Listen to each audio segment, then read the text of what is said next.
Hi hello ಎಲ್ರಿಗೂ ನಮಸ್ಕಾರ. Welcome back to my YouTube channel. ಎಲ್ಲರೂ ಹೇಗಿದ್ದೀರಾ? ನಾನು ಚೆನ್ನಾಗಿದ್ದೀನಿ.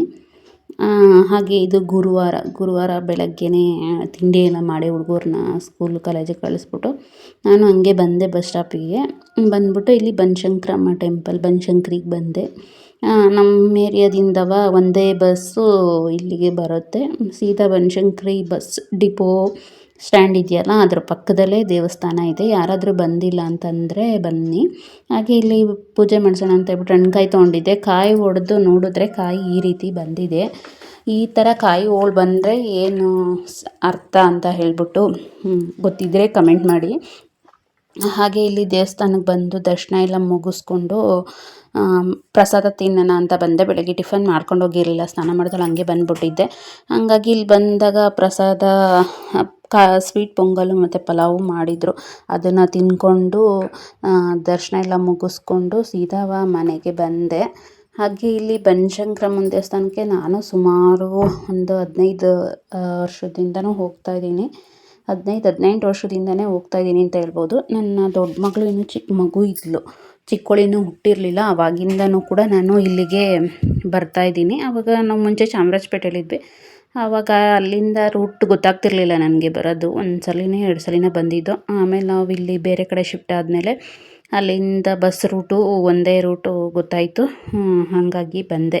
ಅಂದರೆ ರೂಟ್ ಗೊತ್ತಿರಲಿಲ್ಲ ನನಗೆ. ಅಲ್ಲೂ ಸುತ್ತಾಕೊಂಡು ಬರ್ತಾಯಿದ್ದೆ. ಮೆಜೆಸ್ಟಿಕ್ಕಿಗೆ ಹೋಗ್ಬಿಟ್ಟು ಮೆಜೆಸ್ಟಿಕ್ಕಿಂದ ಇಲ್ಲಿ ಬಸ್ ಹಿಡ್ಕೊಂಡು ಆಮೇಲೆ ಒಂದು ಸಲ ಗೊತ್ತಾಯ್ತಿಲ್ಲ ಹಿಂಗೆ ಹೋಗ್ಬೋದು ಅಂತ ಹೇಳ್ಬಿಟ್ಟು. ಸೊ ಹಾಗಾಗಿ ಅಲ್ಲಿ ಬಂದು ಬರ್ತೀನಿ. ಒಂದೇ ಬಸ್ ರೂಟು, ಬಟ್ ಟೈಮ್ ಮಾತ್ರ 1 ಅವರ್ ಮೇಲೆ ಆಗೋಗುತ್ತೆ. ಅವಾಗೆಲ್ಲ ಈ ಥರ ದೊಡ್ಡದಾಗಿ ಇದಾಗಿರಲಿಲ್ಲ ಬನಶಂಕರಮ್ಮನ ದೇವಸ್ಥಾನ. ಮತ್ತು ಅವಾಗೆಲ್ಲ ಬಂದು ನಿಂಬೆಹಣ್ಣು ದೀಪ ಎಲ್ಲ ಹಚ್ತಾಯಿದ್ದೆ. ಹಾಗೆ ಬಸ್ ಸ್ಟಾಪಿಗೆ ಬಂದು ಪ್ರಸಾದ ಎಲ್ಲ ತಿಂದ್ಕೊಂಡು ಬಂದಮೇಲೆ ಮನೆಗೆ ಬರೋಷ್ಟರಲ್ಲಿ 1 ಗಂಟೆ 1:30 ಆಗಿತ್ತು. ಮೊನ್ನೆ ತಂದಿದ್ದು ರೇಷನ್ ಎಲ್ಲ ಇತ್ತಲ್ಲ, ಅದನ್ನು ಎತ್ತಿಡೋಣ ಅಂತ ಬಂದೆ. ಹಾಗೆ ಬರುವಾಗ ಅಲ್ಲಿ ಮಾರ್ಕೆಟ್ ಥರನೇ ಇದೆ, ಸೊಪ್ಪು ತರಕಾರಿ ಹಣ್ಣು ಎಲ್ಲ ಮಾರ್ತಾಯಿದ್ರು. 1 kg 100 ರೂಪಾಯಿ ದಾಳಿಂಬೆ ಹಣ್ಣು ಅಂತಂದರು ಅಂತ ಹೇಳ್ಬಿಟ್ಟು 1 kg ದಾಳಿಂಬೆ ಹಣ್ಣು ತಂದಿದ್ದೆ. ಹಾಗೆ ತಂದಿದ್ನಲ್ವ ರೇಷನ್ನು ಅದೆಲ್ಲನೂ ಡಬ್ಬಗಳಿಗೆ ಫಿಲ್ ಮಾಡಿ ಇಟ್ಕೊಳ್ಳೋಣ ಅಂತ ಹೇಳ್ಬಿಟ್ಟು ಎಲ್ಲ ತೆಗೆದು ನೋಡ್ತಾಯಿದ್ದೆ. ಈ ಸಲ ಬರ್ದಿದ್ದ ಐಟಮಲ್ಲಿ 1-2 ಐಟಮು ಮನೇಲೇ ಇತ್ತು ಅಂತ ಹೇಳ್ಬಿಟ್ಟು ಸ್ವಲ್ಪ ಐಟಮ್ನ ಬರೆದಿರಲಿಲ್ಲ. ಹಾಗೆ ಅದರಲ್ಲಿ ಕೆಲವು ಐಟಮು ಸ್ವಲ್ಪ ಇತ್ತು, ಅದನ್ನು ಅಷ್ಟೇ ಕಮ್ಮಿನ ಬರೆದಿದ್ದೀನಿ. ಇನ್ನು ಮನೇಲಿದ್ದೆಲ್ಲನೂ ಬಿಡು, ಅದೇ ಇದೆಯಲ್ಲ ಎಕ್ಸ್ಟ್ರಾ ತರ್ಸೋದು ಬೇಡ ಅಂತ ಹೇಳ್ಬಿಟ್ಟು ತರಿಸಿಲ್ಲ. ನಾನು ಏನೇನು ತರಿಸಿದ್ದೆ ಹಾಗೆ ಬಿಲ್ ಎಷ್ಟಾಗಿದೆ ಅಂತ ಹೇಳ್ಬಿಟ್ಟು ವಿಡಿಯೋ ಎಂಡಲ್ಲಿ ತೋರಿಸ್ತೀನಿ, ನೀವೇ ನೋಡಿ. ಹಂಗೂ ಪರವಾಗಿಲ್ಲ, ಈ ಸಲ ಕಮ್ಮಿನೇ ಆಯಿತು ಅಂತ ಹೇಳ್ಬೋದು. ಬಟ್ ಆದ್ರೂ ಇಷ್ಟೊಂದು ಆಯ್ತಲ್ಲ ಅಂತಲೂ ಒಂದೊಂದು ಟೈಮಲ್ಲಿ ಅನಿಸುತ್ತೆ. ನೋಡಿ ಮಾಡೋದು ಸಂಸಾರ ನಮ್ಮ ಕೈಲೇ ಇದೆ. ಈಗ ಸಕ್ಕರೆನ ಬರೀತಿದ್ದೋ 3 kg 2 kg ತಿಂಗಳಿಗೆ ನಾನು ಸಕ್ಕರೆ ಬರೀತಿದ್ದೆ. ಈ ಸಲ ಸಕ್ಕರೆ ಬರೆದಿಲ್ಲ. ಅಂದರೆ ನಮ್ಮ ಮನೆಯವರು ಒಂದೇ ಸತಿ 10 kg ತಂದಿದ್ದಾರೆ, ಅದೇ ಇದೆ. ಹಾಗೆ ಸಕ್ಕರೆನ ಜಾಸ್ತಿ ಯೂಸ್ ಮಾಡೋದು ಬೇಡ, ಬೆಲ್ಲ ಯೂಸ್ ಮಾಡೋಣ ಅಂತ ಹೇಳ್ಬಿಟ್ಟು ಬೆಲ್ಲ ಬರೆದಿದ್ದೆ ಈ ಸತಿ 1 kg. ಹಾಗೆ ಅಡುಗೆ ಎಣ್ಣೆ ಸ್ವಲ್ಪ ಇತ್ತು, ಹಾಗಾಗಿ 1-2 ಲೀಟ್ರ್ ಅಷ್ಟೇ ಬರೆದಿದ್ದೆ. ಮತ್ತು ಮನೆಯಲ್ಲಿ ಸ್ವಲ್ಪ ತೊಗರಿಬೇಳೆ ಇತ್ತು, ಅದನ್ನು ಬರೆದಿಲ್ಲ. ಕಡಲೆಬೇಳೆ ಇತ್ತು, ಅದನ್ನು ಬರೆದಿಲ್ಲ. ಹೀಗೆ ಸ್ವಲ್ಪ ಇರೋದೆಲ್ಲ ಸ್ವಲ್ಪ ಮಾತ್ರ ಬರೆದಿದ್ದೀನಿ. ಹಾಗೆ ಕಾಳುಗಳೆಲ್ಲ ಮನೆ ಅಮ್ಮ ಕೊಟ್ಟು ಕಳಿಸಿದ್ರು ಊರಿಂದವ. ಹೆಸ್ರು ಕಾಳು, ಹುಳ್ಳಿಕಾಳು, ಅವರೆಕಾಳು ಮತ್ತು ಹಲಸಂಡೆ ಕಾಳು ಇದೆಲ್ಲವ ಮನೇಲೇ ಇತ್ತು. ಹಾಗಾಗಿ ನಾನು ಯಾವುದನ್ನೂ ಕಾಳುಗಳನ್ನ ಬರೆದಿಲ್ಲ ಈ ಸಲ. ಇನ್ನು ಮಿಕ್ಕಿದ್ದೆಲ್ಲ ಸ್ವಲ್ಪ ಬೇಳೆಗಳೆಲ್ಲ ಬರೆದಿದ್ದೆ, ಅವೆಲ್ಲ ಬಂದಿದ್ದಾವೆ, ನೋಡ್ತಾ ಇರ್ಬೋದು ಎಲ್ಲನೂ. ಹಾಗೆ ನಾವು ಬಾತ್ರೂಮ್ ಸಾಮಾನು, ಕಿಚನ್ದು, ಹಾಗೆ ಪಾತ್ರೆ ತೊಳೆಯೋದು ಎಲ್ಲದನ್ನು ಅಷ್ಟೇ ಪ್ರತಿಯೊಂದು ಐಟಮನ್ನು ತಿಂಗ್ಳಿಗೆ 1 ಸಲ ಈ ರೀತಿ ಬುಕ್ ಮಾಡೋದಂದರೆ ಬರೆದ್ಬಿಡ್ತೀವಿ. ಪೂರ್ತಿ 1 ತಿಂಗ್ಳಿಗೆ ಬರಬೇಕು. ನಾನು ಕರೆಕ್ಟಾಗಿ ಒಂದೇ ತಿಂಗಳಂತ ಅಲ್ಲ ನಾನು ಬರೆಯೋದು ಸಾಮಾನುಗಳದ್ದು. 1.5 ತಿಂಗಳು ಅಂದರೆ ನಾವು ಯೂಸ್ ಮಾಡೋದ್ರ ಮೇಲೆ ಡಿಪೆಂಡ್ ಆಗುತ್ತೆ. ಜಾಸ್ತಿ ಎಲ್ಲನೂ ಯೂಸ್ ಮಾಡ್ತು ಅಂದರೆ 1 ತಿಂಗಳು 1.5 ತಿಂಗಳು ಬರುತ್ತೆ. ಇಲ್ಲಾಂದರೆ 2 ತಿಂಗ್ಳಿಗೆ ಬರುತ್ತೆ. ಅಂದರೆ ಎಲ್ಲ ಐಟಮು 2 ತಿಂಗ್ಳಿಗೆ ಬರುತ್ತೆ. ಅದರಲ್ಲಿ 1-2 ಐಟಮು 3-4 ಐಟಮು ಖಾಲಿ ಆಗಿಬಿಟ್ಟಿರುತ್ತೆ. ಆ ಥರ ಆಗುತ್ತೆ. ನಮ್ಮ ಮನೇಲಿ ಬಟ್ಟೆ ವಾಷಿಂಗ್ ಮಿಷಿನ್ಗೆ ಯಾವಾಗಲೂ ಹಾಕೋದ್ರಿಂದ, ಯಾವಾಗಲೂ ಬಟ್ಟೆ ಚೇಂಜ್ ಮಾಡೋದ್ರಿಂದ ಲಿಕ್ವಿಡು 1 ಲೀಟ್ರ್ ಬರೀತಾ ಇದೆ.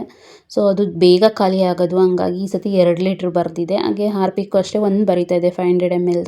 ಬಕೆಟ್ ಎಲ್ಲ ತೊಳೆಯೋದಕ್ಕೆ ಹಾರ್ಪಿಕ್ನೇ ಯೂಸ್ ಮಾಡ್ತೀವಿ, ಹಾಗಾಗಿ ಈ ಸಲ 2 ಬರೆದಿದ್ದೀನಿ. ಹಾಗೆ ಲೈಝಾಲ್ 500 ml 1 ಬರೆದಿದ್ದೀನಿ. ಈ ಥರ ಎಲ್ಲ ಐಟಮನ್ನು ತೆಗೆದಿಟ್ಟು ಎಲ್ಲ ಒಂದು ಸತಿ ಚೆಕ್ ಮಾಡ್ಕೊಂಡ್ಮೇಲೆ ಎಲ್ಲನೂ ಫಿಲ್ ಮಾಡಿ ಇಟ್ಕೊಳ್ಳೋದು ಬಾಕ್ಸ್ಗಳೆಲ್ಲ ಏನು ತೊಳೆಯೋಕೆ ಹೋಗ್ತಾಯಿಲ್ಲ, ಮೊನ್ನೆ ಇನ್ನೂ ತೊಳೆದಿದ್ದೀನಲ್ವ. ಸೊ ಇನ್ನು ಹಂಗೆ ಚೆನ್ನಾಗಿದ್ದಾವೆ. ಮತ್ತು ಇನ್ನೊಂದೇನೆಂದರೆ ಎಲ್ಲ ಚೇಂಜ್ ಮಾಡಿ ಎಲ್ಲ ಒರೆಸಿ ತೊಳೆದಿಟ್ಟಿರೋದ್ರಿಂದ ಸೊ ಎಲ್ಲ ಹಂಗೆ ಫಿಲ್ ಮಾಡಿ ಇಟ್ಕೋತಾ ಇದ್ದೀನಿ. ಕಾಳುಗಳೆಲ್ಲನೂ ಅಷ್ಟೇ ಒಂದು ಸತಿ ಕೇರ್ಬಿಟ್ಟು ನೋಡಿ ಹಾಕ್ಕೋಬೇಕು. ಕಾಳು ಬೇಳೆಗಳು ಇದು ಹುರ್ಗಡ್ಲೆ ಇತ್ತಲ್ವ, ಸೊ ಹುರ್ಗಡ್ಲೆ ಮತ್ತು ಅವರೆಬೇಳೆ, ಸೊ ಅದನ್ನು ನಾನು ಕಾಫಿ ಪುಡಿ ಟೀ ಪುಡಿ ಇದನ್ನೆಲ್ಲ ಹಾಗೇ ಹಾಕ್ಕೊತಾ ಇದ್ದೀನಿ. ಯಾವುದನ್ನೇ ಆದ್ರೂ ಹುರ್ಗಡ್ಲೆನೂ ಆದರೂ ಅಷ್ಟೇ ಹಿಂಗೆ ಒಂದು ಸತಿ ಬಾಕ್ಸಿಗೆ ಹಾಕಿ ಇಟ್ಕೊಳ್ಳೋದ್ಕಿಂತ ನಾವು ಮರಕ್ಕೆ ಹಾಕಿ ಕೇರಿ ಒಂದು ಸತಿ ಚೆಕ್ ಮಾಡಿ ಹಾಕ್ಕೊಳ್ಳೋದು ಬೆಸ್ಟು. ನಾನು ಇಲ್ಲಿ ವಿಡಿಯೋ ಮಾಡ್ಕೊತಿದ್ನಲ್ಲ, ಹಾಗಾಗಿ ನನಗೆ ನೆನಪಾಗಲಿಲ್ಲ. ಆಮೇಲೆ ತೆಗೆದು ಕೇರ್ಬಿಟ್ಟು ಹಾಕ್ಕೊಂಡೆ ಎಲ್ಲನೂ ನೋಡ್ಬಿಟ್ಟು. ಇಲ್ಲದೆ ಹೋದ್ರೆ ಏನು ಮಾಡ್ತೀವಿ ಅಂದರೆ ಹಂಗೆ ಬಾಕ್ಸಿಗೆ ಹಾಕಿ ಫಿಲ್ ಮಾಡಿ ಇಟ್ಕೋತೀವ. ಆಮೇಲೆ ಬಿಡು ಅಡುಗೆ ಮಾಡ್ಕೊಳ್ವಾಗ ನೋಡ್ಕೊಳ್ಳೋಣ ಅಂತ ಹೋಗ್ತೀವಿ, ಆವಾಗ ಮತ್ತೆ ನೋಡೋದಿಲ್ಲ, ಹಂಗೆ ಅರ್ಜೆಂಟಿಗೆ ಹಂಗೆ ಹಾಕ್ಬಿಟ್ಟು ಮಾಡ್ತೀವಿ. ಸೊ ಆವಾಗ ಕಲ್ಲು ಹುಳ ಗಲೀಜಿನಾರ ಇದ್ದರೆ ಹಂಗಂಗೆ ಬಂದುಬಿಡುತ್ತೆ. ಸೊ ಹಾಗಾಗಿ ಒಂದು ಸಲ ನೀವು ಕ್ಲೀನ್ ಮಾಡಿಬಿಟ್ಟೆ ಫಿಲ್ ಮಾಡ್ಕೊಳ್ಳೋದು ಬೆಸ್ಟು. ಹಾಗೆ ಶಾಂಪುಗಳೆಲ್ಲನೂ ಅಷ್ಟೇ ಒಂದೆರಡು ಶೀಟ್ 3 ಶೀಟ್ ಶಾಂಪು ಬುಕ್ ಮಾಡಿದ್ದೆ. ಹಾಗೆ ಕಂಫರ್ಟು ಎಲ್ಲನೂ ಕಟ್ ಮಾಡಿಬಿಟ್ಟು ಒಂದು ಡಬ್ಬಕ್ಕೆ ಹಾಕಿ ಇಟ್ಕೊತೀವಿ. ಶಾಂಪುಗಳೆಲ್ಲನೂ ಡಬ್ಬ ತರಲ್ಲ, ಶಾಂಪುದು ಪ್ಯಾಕೆಟೇ ತರ್ತೀವಿ. ಮಕ್ಳಿಗೆ ಗೊತ್ತಾಗಲ್ಲ, ಪ್ಯಾಕೆಟಲ್ಲಾದರೆ 2 ಪ್ಯಾಕೆಟ್ 1 ಪ್ಯಾಕೆಟ್ ಹಾಕೊತಾರೆ. ಅದೇ ಇದು ಡಬ್ಬ ಆಗ್ಬಿಟ್ರೆ ಸುಮ್ಮನೆ ಕೈಲಿ ಸುರ್ಕೊಂಡು ಅಷ್ಟು ವೇಸ್ಟ್ ಮಾಡಿಬಿಡ್ತಾರೆ. ಹಂಗಾಗಿ ಅದನ್ನು ಇದು ಮಾಡಿರೋದು. ಶಾಂಪು ಮತ್ತು ಕಂಫರ್ಟು ಇದೆರಡೂ ಒಂದೇ ಡಬ್ಬಕ್ಕೆ ಹಾಕ್ಬಿಟ್ಟು ಬಾತ್ರೂಮಲ್ಲೇ ಇಟ್ಬಿಡ್ತೀವಿ. ಹಾಗೆ ಬಾತ್ರೂಮಲ್ಲಿ ಏನೇನು ಐಟಮ್ ಎಲ್ಲ ಇಡಬೇಕು, ಬಾತ್ರೂಮ್ ಐಟಮ್ಗಳೆಲ್ಲನೂ ಸೋಪೆಲ್ಲನೂ ಅಲ್ಲೇ ಫಿಲ್ ಮಾಡಿಬಿಡ್ತೀನಿ. ಹಾಗೆ ನಮ್ಮ ಮನೇಲಿ 4 ಜನಕ್ಕೂ 4 ಥರ ಸೋಪ್ ಯೂಸ್ ಮಾಡ್ತೀವಿ.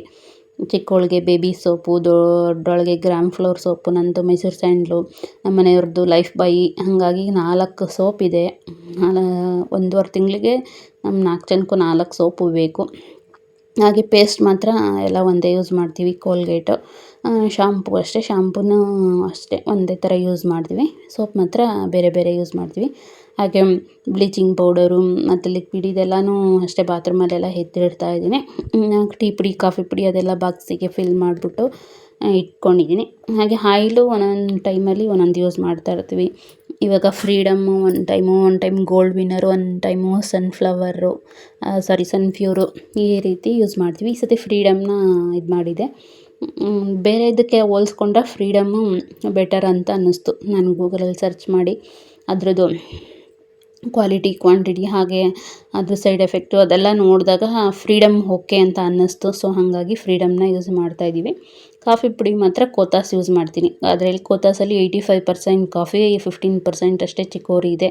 ಈಗ ಬ್ರೂ ಸನ್ರೈಸು ಇದರಲ್ಲೆಲ್ಲ 65 ಮತ್ತು 35 ಇರುತ್ತೆ, ಇಲ್ಲ 55 45 ಆ ಥರ ಇರುತ್ತೆ. ಚಿಕ್ಕೋರಿ ಜಾಸ್ತಿ ಇರುತ್ತೆ. ನಾನು ಚಿಕ್ಕೋರಿ ಜಾಸ್ತಿ ಇರೋದು ಯೂಸ್ ಮಾಡಲ್ಲ. ಇದರಲ್ಲಿ ಕಾಫಿ ಜಾಸ್ತಿ ಇದೆ, ಚಿಕ್ಕೋರಿ ಕಮ್ಮಿ ಇದೆ. ಹಾಗಾಗಿ ಕೋತಾಸ್ ಕಾಫಿ ಪುಡಿನೇ ಯೂಸ್ ಮಾಡೋದು. ಹಾಗೆ ಇದು ಕಾಫಿ ಪುಡಿ ಕಾಫಿ ಜಾಸ್ತಿ ಇರೋದ್ರಿಂದ ಕಲರ್ ಬರಲ್ಲ ಜಾಸ್ತಿ, ಬೇಗ ಖಾಲಿ ಆಗಿಬಿಡುತ್ತೆ. ಕಾಫಿ ಪೌಡರು 300 ಗ್ರಾಮು ಕಾಫಿ ಪುಡಿ ನಾವು ಇದು ಮಾಡಿರೋದು. 300 ಗ್ರಾಮ್ಗೆ 300 ಚಿಲ್ಲರೆ ಐತೆ, 315 ರೂಪಾಯಿ ಆಗಿದೆ. ಸೊ ಆದರೂ ಕೂಡ ಅದೇ ಯೂಸ್ ಮಾಡ್ತೀವಿ. ಮತ್ತು ಟೀ ಪುಡಿನೂ ಅಷ್ಟೇ 3 ರೋಸಸ್ ನ್ಯಾಚುರಲ್ ಕೇರು, ಅಂದರೆ ಅದರಲ್ಲಿ 5 ಥರ ಇದೆಲ್ಲ ಐತಲ್ಲ, ಸೊ ಶುಂಠಿ, ಅಶ್ವಗಂಧ ಅವೆಲ್ಲ, ಸೊ ಅದನ್ನು ಯೂಸ್ ಮಾಡ್ತೀವಿ. ಹಾಗೆ ಮಸಾಲೆಗಳೆಲ್ಲನೂ ತೊಗೊಂಬಂದಿದ್ದೆ. ನೆಕ್ಸ್ಟ್ ಟೈಮಿಂದ ಮಸಾಲೆ ನಾನೇ ಮಾಡ್ಕೊಳ್ಳೋಣ ಅಂದ್ಕೊಂಡಿದ್ದೀನಿ. ಅಂದರೆ ಖಾರ ಪುಡಿ, ಧನಿಯಾ ಪುಡಿ, ಚಿಕನ್ ಮಸಾಲ, ಗರಂ ಮಸಾಲ ಎಲ್ಲನೂ. ಸೊ ಅದು ಅಷ್ಟೇ, ಅದು ಆಚಿದು ಯೂಸ್ ಮಾಡ್ತೀವಿ. ಆಚಿದು ಚೆನ್ನಾಗಿರುತ್ತೆ. ಸೊ ಅದನ್ನು ಡಬ್ಬಗಳಿಗೆ ಎಲ್ಲ ಫಿಲ್ ಮಾಡ್ಕೊತಾ ಇದ್ದೀನಿ. ಹಾಗೆ ಎಣ್ಣೆನೂ ಅಷ್ಟೇ, ಎಣ್ಣೆ ಕ್ಯಾನು ಹಾಗೇ ಪ್ಯಾಕೆಟ್ ಹೊಡೆದ್ಬಿಟ್ಟು ಮಡಚ್ಬಿಟ್ಟು ಅದನ್ನು ಅದರೊಳಗಡೆ ಹಾಕಿ ಓಪನ್ ಮಾಡಿದ್ರೆ ಎಣ್ಣೆ ಒಂಚೂರು ಆಯಿಲ್ ಲೀಕ್ ಆಗ್ದಂಗೆ ನಾವು ಎಣ್ಣೆನ ಫಿಲ್ ಮಾಡಿ ಇಟ್ಕೋಬೋದು. ನಾನು ಹಾಗೆ ಮಾಡೋದು ಎಣ್ಣೆ ಫಿಲ್ ಮಾಡ್ಕೊಳ್ಳುವಾಗ. ಮತ್ತು ಈ ಥರ ಕ್ಯಾನಿಗೆ ಹಾಕಿ ಇಟ್ಕೊಂಡಿದ್ಮೇಲೆ ಮತ್ತು ಇದರಿಂದ ಇನ್ನೊಂದು ಸ್ಟೀಲ್ ಕ್ಯಾನ್ ಇರುತ್ತೆ 1 ಲೀಟ್ರದ್ದು, ಅದರಲ್ಲಿ ಡೈಲಿ ಯೂಸಿಗೆ ಅಂತ ಹೇಳ್ಬಿಟ್ಟು ಅದಕ್ಕೆ ಹಾಕಿ ಎತ್ತಿಟ್ಕೊಂಡು ಅದರಲ್ಲಿ ಎಣ್ಣೆನ ಬಿಡ್ತೀವಿ. ಇದರಲ್ಲಿ ಸ್ವಲ್ಪ ಇತ್ತು ಎಣ್ಣೆ, ಹಂಗಾಗಿ ಅದಕ್ಕೇ ಹಾಕಿ ಇಟ್ಕೊತಾ ಇದ್ದೀನಿ. ಮತ್ತು ಏನಕ್ಕೆ ಇದರಲ್ಲೇ ಇಟ್ಕೊತೀವಿ ಅಂತಂದರೆ ಪ್ಯಾಕೆಟಲ್ಲಿ ಇಟ್ಕೊತೀವಿ ಅಂದರೆ ಪ್ಯಾಕೆಟಲ್ಲಿ ಏನಕ್ಕೆ ಇಡಬಾರ್ದು ಅಂದರೆ, ನಾವು ಮುಂಚೆ ಒಂದು ಸತಿ ಹಿಂಗೆ ಇಟ್ಟಿದ್ವಿ, ಅಂದ್ರೆ ಬಾಕ್ಸಿಗೆ ಹಾಕ್ಬಿಟ್ಟು ಈ ಬೇಸಿಗೆ ಟೈಮಲ್ಲಿ ಪ್ಯಾಕೆಟು ಲೀಕ್ ಆಗಿಬಿಟ್ಟು ನೋಡ್ಕೊಂಡಿರಲಿಲ್ಲ, ಎಲ್ಲ ಫುಲ್ಲು ಬೇರೆ ಐಟಮಿಗೆಲ್ಲ ಎಣ್ಣೆ ಆಗಿಬಿಟ್ಟಿತ್ತು. ಹಂಗಾಗಿ ಎಣ್ಣೆ ಎಲ್ಲ ಲೀಕ್ ಆಗಿಬಿಟ್ಟು ಚೆಲ್ಲೋಗ್ಬಿಟ್ಟಿತ್ತು. ಹಂಗಾಗಿ ಈ ಥರ ತಂದ ತಕ್ಷಣ ಓಪನ್ ಮಾಡಿಬಿಟ್ಟು ಕ್ಯಾನಿಗೆ ಹಾಕಿ ಇಟ್ಕೊಂಬಿಟ್ರೆ ನಮ್ಗೆ ಯಾವಾಗ ಬೇಕು ಎಷ್ಟು ಬೇಕಷ್ಟು ಯೂಸ್ ಮಾಡ್ಕೋಬೋದು. ಸೊ ಅದಕ್ಕೋಸ್ಕರ ನಾನು ಇದನ್ನು ಅಷ್ಟೇ ಹಾಕಿ ಎಲ್ಲ ರೀಫಿಲ್ ಮಾಡಿ ಇಟ್ಕೊಂಡೆ. ಇದೆ ನೋಡಿ ಇಲ್ಲಿ ಇಷ್ಟು ಅಮೌಂಟ್ ಆಗಿದೆ ಅಂತ ಹೇಳ್ಬಿಟ್ಟು ಇದರಲ್ಲಿ ತೋರಿಸಿದ್ದೀನಿ. ಹಾಗೆ ಇದರಲ್ಲಿ ಕೆಲವು ಐಟಮ್ಗಳನ್ನ ಬರೆದಿಲ್ಲ, ಮನೆಯಲ್ಲೇ ಇತ್ತು ಅಂತ ಹೇಳ್ಬಿಟ್ಟು. ಸೊ ನನ್ನ ಈ ಬ್ಲಾಗು ಹೇಗೆ ಅನ್ನಿಸ್ತು ಅಂತ ಹೇಳಿ ಕಮೆಂಟ್ ಮಾಡಿ. ಹಾಗೆ ವಿಡಿಯೋ ಇಷ್ಟ ಆಯಿತು ಅಂತಂದರೆ ಒಂದು ಲೈಕ್ ಮಾಡಿ. ಮತ್ತು ನಿಮ್ಮ ಮನೆಗೆ ಈ ಥರ ತಿಂಗಳದು ರೇಷನ್ನು ತಿಂಗಳಿಗೆ ಎಷ್ಟಾಗುತ್ತೆ ಅಂತ ಹೇಳ್ಬಿಟ್ಟು ಅದನ್ನು ಕಮೆಂಟ್ ಮಾಡಿ. ನಾನು ಅಕ್ಕಿನೂ ಅಷ್ಟೇ ನೋಡಿ ಅಲ್ಲಿ 7 kg ಅಷ್ಟೇ ಬರೆದಿರೋದು. ಪ್ಲೀಸ್ ಸಬ್ಸ್ಕ್ರೈಬ್ ಮಾಡ್ಕೊಂಡು ನೋಡಿ, ಲೈಕ್ ಮಾಡಿ. Thank you.